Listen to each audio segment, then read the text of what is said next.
بسم اللہ الرحمن الرحیم۔ بسم اللہ الرحمن الرحیم، یہ مختصر کا سبق نمبر 91 ہے، اور پیچھے نسبت کی بات ہی ہو رہی تھی کہ علم معانی کا جو فن اول ہے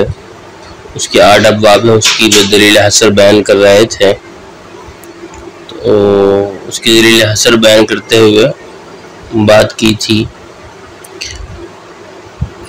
نسبت کی، تو اسی نسبت کی تعریف کر رہے ہیں کہ وَهُوَ تَعَلُّقُ أَحَدِ الشَّيْئَيْنِ بِالْآخَرِ بِحَيْثُ يَصِحُّ السُّكُوتُ عَلَيْهِ سَوَاءٌ كَانَ إِيجَابًا أَوْ سَلْبًا أَوْ غَيْرَهُمَا كَمَا فِي الْإِنشَائِيَّاتِ، وتفسيرهما بإيقاع المحكوم به على المحكوم عليه أو سلبه عنه خطأ في هذا المقام، لأنه لا يشتمل النسبة التي في الكلام الإنشائي فلا يصح التقسيم. فالكلام إن كان لنسبته خارج في أحد الأزمنة الثلاثة، أي يكون بين الطرفين في الخارج نسبة ثبوتية أو سلبية تطابقه، أي تطابق تلك النسبة ذلك الخارج بأن يكونا ثبوتين أو سلبين، أو لا تطابقه بأن تكون النسبة المفهومة من الكلام ثبوتية والتي بينهما في الخارج والواقع سلبية، أو بالعكس فخبر، أي فالكلام خبر، وإلا أي وإن لم يكن لنسبته خارج كذلك فإنشاء. یہ یہاں سے نسبت کی تعریف کر رہے ہیں، اور اسی کی آگے جو ہے وہ مزید تقسیم بیان کر رہے ہیں تاکہ دلیل حصر کو مکمل کر سکیں۔ فرماتے ہیں کہ نسبت کہتے ہیں ایک یعنی مسند الیہ کا مسند کے ساتھ ایسا تعلق کہ جس تعلق پر اگر متکلم ساکت ہو جائے تو اس کا سکوت صحیح ہو، اور مخاطب کو متکلم کی بات سمجھنے میں مزید کسی چیز کی کوئی حاجت محسوس نہ ہو، ضرورت نہ ہو، تو یہ جو تعلق ہے یہ نسبت تامہ ہے۔ تعلق خواہ ایجابی ہو یا سلبی ہو، یا نہ ایجابی ہو نہ سلبی ہو، جیسا کہ انشائیات میں ہوتا ہے۔ تو یہ ہے نسبت کہ مسند الیہ کا مسند کے ساتھ وہ تعلق کہ اس پر متکلم کا سکوت درست ہو اور مخاطب بھی بات سمجھنے میں اس کو آسانی ہو، اس کو مزید کسی حاجت کی ضرورت نہ ہو، تو یہ نسبت تامہ ہے۔ اب یہ تعلق چاہے وہ ایجابی ہو، جیسے مثال کے طور پہ استاد مدرس، یہ استاد مدرس ہے، یا تعلق جو ہے وہ سلبی ہو، جیسے کہ استاد لیس بمدرس، استاد تو ہے مدرس نہیں ہو،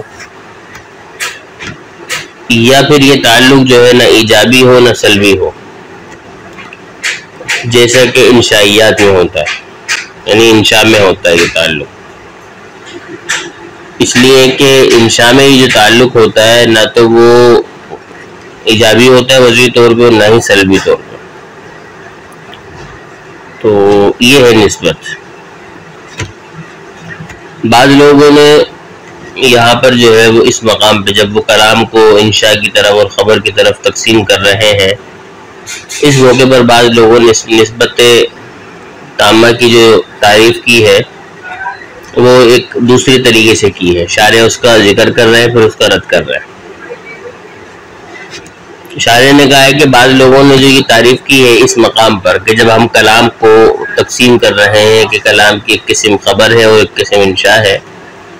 اس مقام پر کلام کی یہ تعریف، نسبت کی یہ تعریف کرنا کہ نسبت محکوم بہی کا محکوم علیہ پر واقع کرنا اس کا نام ہے، یا محکوم بہی کا محکوم علیہ سے سلب کرنا اس کا نام ہے. یعنی انہوں نے یہ تعریف کی ہے کہ نسبت جو ہے وہ محکوم بہی کا محکوم علیہ پر واقع کرنا یا محکوم بہی کا محکوم علیہ سے سلب کرنا اس کا نام نسبت ہے. تو شارح رحمۃ اللہ تعالی علیہ فرماتے ہیں یہ جو نسبت کی تعریف ہے اس مقام پہ درست نہیں ہے. درست کیوں نہیں ہے؟ اس لیے کہ اگر یہ تعریف آپ درست قرار دے دیں تو جو کلام کی خبر اور انشاء کی طرف تقسیم ہے وہ تقسیم درست نہیں ہوگی، اس لیے کہ اس تقسیم میں پھر انشاء داخل نہیں ہو سکتی. اسی لیے یہ تعریف وہی صحیح ہے جو ہم نے کی ہے کہ نسبت جو ہے وہ مستند الیہ کا مستند کے ساتھ وہ تعلق ہے کہ جس تعلق پر متکلم کا سکوت درست ہو اور مخاطب بات سمجھنے میں مزید کسی چیز کی اس کو ضرورت محسوس نہ ہو، یہ نسبت تامہ ہے اور یہ درست ہے. رہی بات اس کی کہ وہ جو دوسری تعریف ہے وہ کیوں درست نہیں ہے اس مقام پہ، تو اس کی وجہ یہ ہے کہ یہاں پر جو ہے وہ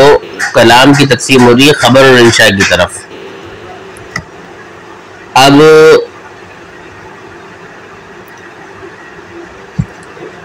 یہ جو تعریف دوسری کی گئی ہے کہ محکوم بہی کا محکوم علیہ پر واقع کرنا یا اس کا سلب کرنا محکوم علیہ سے، یہ جو تعریف ہے اس تعریف میں وہ نسبت شامل نہیں ہے جو نسبت کلام انشائی میں ہوتی ہے. اس لیے کہ کلام انشائی میں جو نسبت ہوتی ہے اس میں نہ تو ایقاع ہوتا ہے نہ عدم ایقاع ہوتا ہے، حالانکہ تعریف میں تو ایقاع اور عدم ایقاع کی بات ہے. تو جب تعریف میں ایقاع اور عدم ایقاع کی بات ہے اور انشاء کی نسبت ایسی ہے نہیں تو گویا کہ کلام کی تقسیم انشاء کی طرف درست قرار نہیں پائے گی، حالانکہ یہ مقام یہی ہے کہ کلام کی تقسیم ہو رہی ہے انشاء اور خبر کی طرف. شارح نے کہا ہے کہ یہ تعریف اس لیے اس مقام پہ درست نہیں ہے. تعریف درست وہی ہے جو ہم نے کی ہے، درست اس لیے نہیں ہے کہ انشاء کی جو نسبت ہے اس نسبت کو ایقاع اور عدم ایقاع والی تعریف شامل نہیں ہے، کیونکہ نسبت جو انشاء میں پائی جاتی ہے اس میں نہ تو ایقاع ہوتا ہے نہ عدم ایقاع ہوتا ہے. تو جب یہ تعریف انشاء کی نسبت کو شامل نہیں ہے تو اس تعریف کی بنا پر کلام کو خبر اور انشاء کی طرف تقسیم کرنا بھی ناجائز ہو جائے گا، درست نہیں ہوگا. تو اس موقع پر پہلی تعریف ہی مناسب ہے، دوسری تعریف جو دوسرے لوگوں نے کی ایقاع اور عدم ایقاع کے تو وہ درست نہیں ہے. سارے نے اس کو بیان کیا. پھر آگے فرماتے ہیں کہ اگر تو کہ نسبت جو ہے وہ انشاء اور خبر کی طرف جو ہے وہ نسبت خارجیہ کے تعلق جو مطابق ہو یا مطابق نہ ہو اس بارے میں بات کی اشارہ جائے گا. پیچھے ہم نے بیان کیا تھا پچھلے سبق میں 3-4 سبق پہلے کہ نسبت کی 3 قسمیں. ایک نسبت جس کو کلامیہ کہتے ہیں، دوسری نسبت جس کو ذہنیہ کہتے ہیں، اور تیسری نسبت جس کو خارجیہ کہتے ہیں. نسبت کلامیہ کیا ہوتا ہے کہ احد الطرفین کا ایک دوسرے کے ساتھ تعلق جو کلام سے مفہوم ہوتا ہے وہ نسبت کلامیہ ہے. جیسے زید قائم کے اس کلام سے مصدر مستعلیٰ کا تعلق سمجھ میں آ رہا ہے، یہ نسبت کلامیہ ہے. اور اس تعلق کا متکلم کے ذہن میں حاضر ہونا اور اس کے ذہن میں متصور ہونا یہ نسبت ذہنیہ ہے. اور اس تعلق کا خارج میں اسی طرح پایا جانا خارجی نسبت ہے. جیسے مثال کے طور پہ زید قائم میں جو زید کے لیے قیام کو ثابت کیا جا رہا ہے اس اعتبار سے کہ وہ کلام سے سمجھا جا رہا ہے، یہ کلامی نسبت کہلائے گی، یعنی نسبت کلامیہ کہلائے گی. اور اس اعتبار سے کہ وہ متکلم کے ذہن میں حاضر اور متصور ہے یہ نسبت ذہنیہ کہلائے گی. اور اس اعتبار سے کہ نفس الامر میں اس کا حصول اسی طرح ہے کہ واقع میں زید کھڑا ہے یہ کھڑا ہوا نہیں، یہ دونوں صورتوں میں نسبت خارجیہ ہے. تو یہ 3 نسبتیں پیچھے ہوئی تھی. تو اب شارح رحمۃ اللہ تعالی علیہ اسی کو مزید بیان کرتے ہوئے فرماتے ہیں کہ کلام خبر ہو یا انشاء، اگر اس کلام کی جو نسبت کلامیہ کے لیے 3 زمانوں میں سے ایک زمانے میں نسبت خارجیہ ہو، نسبت کلامیہ کے لیے تینوں زمانوں میں سے کسی ایک زمانے میں نسبت خارجیہ ہو، یعنی طرفین کے درمیان واقع اور نفس الامر میں کوئی ایسی نسبت ہو چاہے وہ ثبوتی ہو یا سلبی ہو، اور وہ اس نسبت کلامیہ نسبت خارجیہ کے مطابق ہو یا مطابق نہ ہو تو کلام خبر ہوگا۔ یا مطلب کہنے کا یہ کلام خبر ہو تو اس کو بتا رہے ہیں کہ اگر کلام کی نسبت کلامیہ کے لیے تین زمانوں میں سے کسی ایک زمانے میں نسبت خارجی ہو، یعنی طرفین کے درمیان نفس الامر میں کوئی نسبت ہو، ثبوتی ہو یا سلبی ہو، نسبت کلامیہ کے لیے نسبت خارجی ہو، یعنی نفس الامر میں کوئی نسبت ہو چاہے وہ ثبوتی ہو یا سلبی ہو، اور وہ نسبت کلامیہ اس نسبت خارجیہ کے مطابق ہو یا مطابق نہ ہو تو کلام خبر ہوگا۔ یہ کلام خبریہ کی تعریف ہے۔ مطابق ہونے کا مطلب یہ ہے کہ دونوں نسبت ثبوتی ہو، مثلا کسی نے کہا کہ زید قائم اور وہ واقع میں بھی کھڑا ہے، تو اب یہ نسبت کلامیہ نسبت خارجیہ کے مطابق ہے۔ یہ دونوں نسبت سلبی ہوں، مثلا آپ نے کہا زید لیس بقائم اور وہ واقع میں نہیں کھڑا ہوا، تو یہاں پر بھی نسبت کلامیہ نسبت خارجیہ کے مطابق ہے۔ اور مطابق نہ ہونے کا مطلب یہ ہے کہ نسبت کلامیہ تو ثبوتی ہو لیکن خارجیہ جو ہے وہ سلبی ہو، یہ مطلب ہے۔ مثلا آپ نے کہا زید قائم وہ حقیقت میں کھڑا نہیں ہے، تو یہاں نسبت کلامیہ جو ثبوتی ہے لیکن وہ خارجیہ جو ہے وہ سلبی ہے، تو مطابق نہ ہوگا۔ اسی طرح نسبت کلامیہ سلبی ہو اور نسبت خارجیہ ثبوتی ہو، مثلا آپ نے کہا زید لیس بقائم اور وہ حقیقت میں کھڑا ہوا ہو، تو اس صورت میں نسبت جو ہے وہ کلامی تو سلبی ہے لیکن خارجیہ ثبوتی ہے، تو یہ عدم مطابقت ہے۔ تو بہرحال خلاصہ یہ کہ اگر نسبت کلامیہ نسبت خارجیہ کے مطابق ہو، یعنی دونوں ثبوتی ہو یا دونوں سلبی ہو، یا نسبت کلامیہ خارجیہ کے مطابق نہ ہو، یعنی ایک ثبوتی ہو اور ایک سلبی ہو، تو اس صورت میں کلام خبر کہلائے گا، یعنی اس کلام میں صدق کا بھی احتمال ہوگا اور کذب کا بھی احتمال ہوگا۔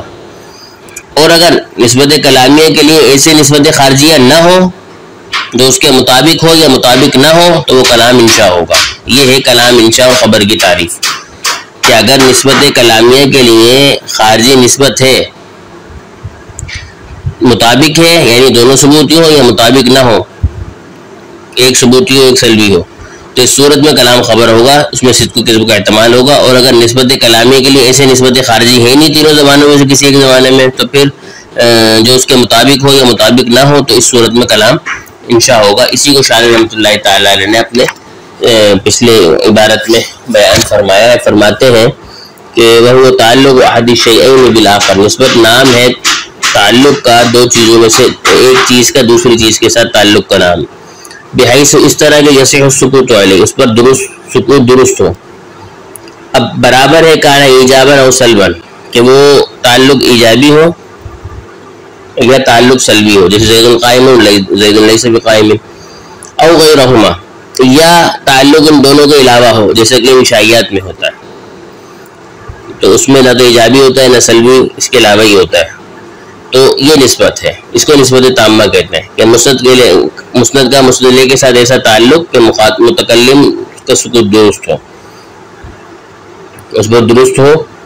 تو وہ جو ہے وہ نسبت تامہ ہے۔ آگے فرماتے ہیں تفسیرہما بإیقاع المحکوم بہ، اور اس کی تفسیر کرنا یعنی کہ تعلق احد الشیئین کی تفسیر کرنا بإیقاع المحکوم بہ علی المحکوم علیہ، کہ محکوم بہ کی محکوم علیہ پر ایقاع کے ذریعے، یا اوصل بہ عن، یا محکوم بہ کا محکوم علیہ سے سلب کرنے پر تعریف کرنا خطأ فی هذا المقام،